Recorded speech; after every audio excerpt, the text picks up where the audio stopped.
Hello everybody.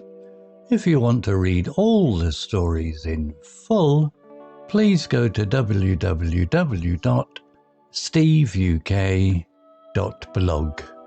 Thank you. Short story 570, The Old Lighthouse. Beginner. The little boat went bump against the side of the island.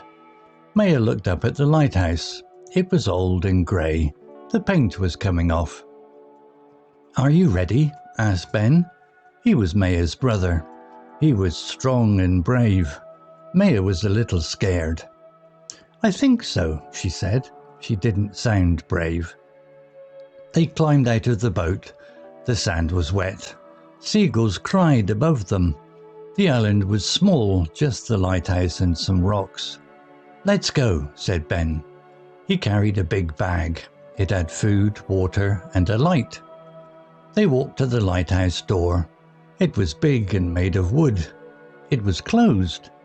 Ben pushed it. It opened with a creak.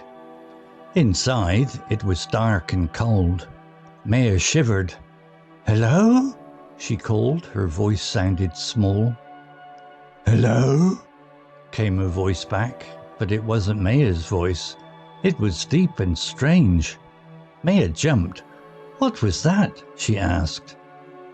Ben looked around. "I don't know. Maybe it was the wind." They walked further into the lighthouse. The floor was stone. There were stairs going up and up. "We need to go to the top," said Ben. "That's where the light is." They started to climb the stairs. The stairs were old and went round and round. Maya felt dizzy. "Wait," she said. "I need to rest." They stopped on a small landing. There was a window. Maya looked out. She could see the sea. It was grey and cold. She could see their little boat. It looked very small. "Let's go," said Ben. They climbed more stairs. The air was getting thin. Maya's legs hurt. Then they heard it again, the voice. "Go away," it said. "Go away and never come back." Maya was very scared now. "Ben," she whispered, "did you hear that?" Ben nodded. He looked worried. "Yes, I heard it."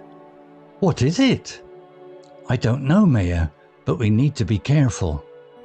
They kept climbing. The stairs seemed to go on forever. Then, at last, they reached the top. The light room was big and round. The light in the middle was very big. It wasn't on.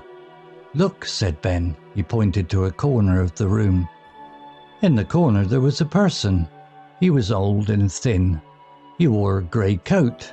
His face was white. "Who are you?" asked Ben. The old man looked at them. His eyes were dark. "I am the keeper of the light," he said. His voice was the strange voice they heard before. "But the light is off," said Maya. "Yes," said the old man. "The light is off and it must stay off." "Why?" asked Ben.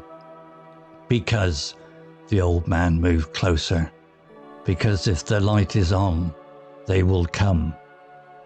"Who will come?" asked Maya.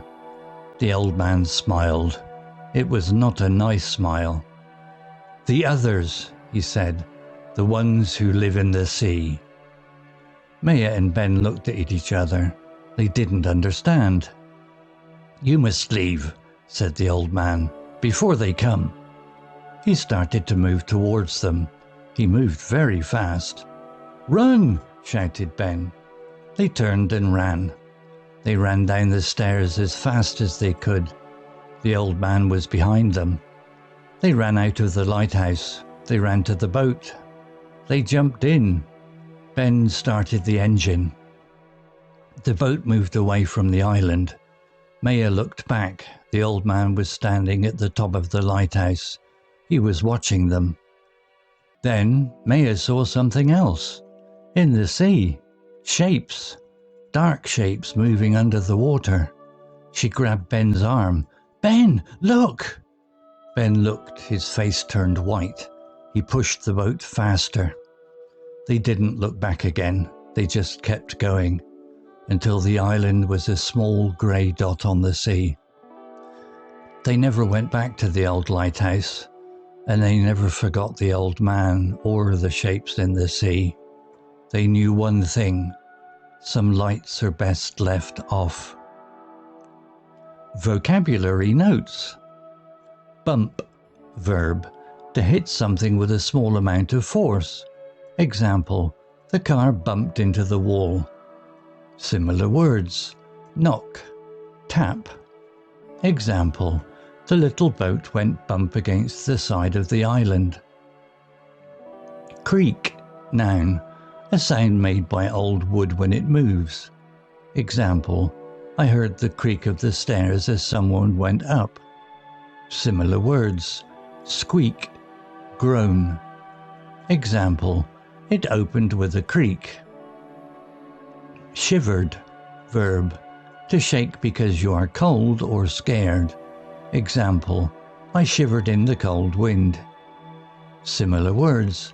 Trembled, quaked.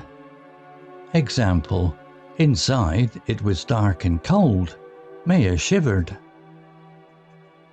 Dizzy, adjective, feeling like you are spinning and about to fall. Example, the climb made me feel dizzy. Similar words. Lightheaded, giddy. Example, Maya felt dizzy. Landing, noun, a flat area at the top of a set of stairs. Example, we stopped on the landing to catch our breath. Example, they stopped on a small landing. Keeper, noun, someone who takes care of something. Example, he is the keeper of the zoo. Similar words. Guardian, caretaker. Example, I am the keeper of the light. Shapes, noun, the form of something. Example, I could see shapes in the dark. Similar words. Figures, outlines. Example, in the sea, shapes, dark shapes moving under the water. Story written by Gemini 2.0 Flash AI. Image created by DALL-E 3 AI. To read all the stories in full, please go to www.steveuk.blog. Thank you. Have you ever noticed how sometimes the simplest stories are the ones that scare you the most? Well, today we're going to take a short story, The Old Lighthouse, and we're going to tear it down piece by piece to figure out exactly how it creates such an incredible feeling of suspense with just a few simple words. It all kicks off with this line that you might just read right past. The paint was coming off. But think about that for a second. The author doesn't need to say the lighthouse is haunted or evil. They just show us it's falling apart, that it's neglected. And right there, with that one little detail, that first seed of unease is planted. We know something's wrong with this place before we've even set foot inside. And that really brings us to the big question, right? How does a writer take a totally classic setting, a lighthouse, and just twist it into this place of absolute dread? What are the tricks? What's the technique? Well, let's find out. So let's do it. Let's put this story under a microscope and basically reverse engineer the fear. By the time we're done here, you're going to see the exact blueprint the author used to build this thing, step by careful, terrifying step. All right, so first up, the ominous arrival. Every good horror story has to have a solid foundation of fear, you know? So let's start at the very beginning and see how the author immediately sets the stage for what's to come. So right away, we get this classic character setup. You've got Ben, the strong and brave older brother, and then you have his sister, Maya, who's already a little scared. This is such a smart move because Ben gives us this false sense of security, while Maya, she's our way in. We see the whole thing through her eyes, which makes the fear feel so much more personal and immediate. And here, this is just a perfect example of that old writing advice, show, don't tell. The author could have just said, Maya was afraid, but instead they write that her voice sounded small. It's such a simple but powerful detail. It tells you everything you need to know about her vulnerability in that moment. We don't just know she's scared, we can almost feel it. Okay, so now let's dig into the next layer. Because a really threatening place isn't just about what you see, it's about what you hear and what you feel. Watch how the author uses really specific sensory details to just crank the tension dial way up. Listen to that. Not a click, not a bang, a creak. The choice of that specific sound is so deliberate, and it works so well. So why that word? Why a creak? Because it instantly makes you think of something old, something decaying. It's the sound of a place that's been sealed up and forgotten. It makes the lighthouse feel less like a building and more like, I don't know, a tomb being opened for the first time in 100 years. Then the author stacks another sense right on top of that sound. It's not just dark inside, it's cold. And that coldness causes a physical reaction. Maya shivered. See what's happening? The environment is now directly affecting her body. The line between the creepy setting and her own fear is starting to blur. And that word, shivered, is brilliant because it's doing double duty. Is she shivering because she's cold, or is she shivering because she's terrified? And the answer is yes, it's both. The word perfectly blends that physical sensation with the emotional one, and we're trapped right there with her. And now the climb begins. The simple repetition here, up and up, is designed to make you feel that climb.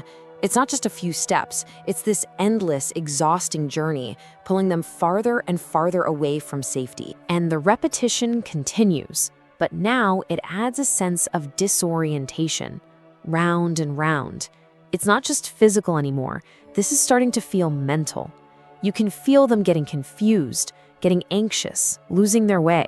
And here's the payoff. The environment has created a direct physical result. Maya feels dizzy. The lighthouse isn't just a passive background anymore. It's actively attacking her senses, her stability. She's actually losing control. So after all that buildup, they finally get to the top. The tension is just stretched to its breaking point. And now they're about to confront the mystery head on. And then we get this absolutely bone-chilling line from the old lighthouse keeper.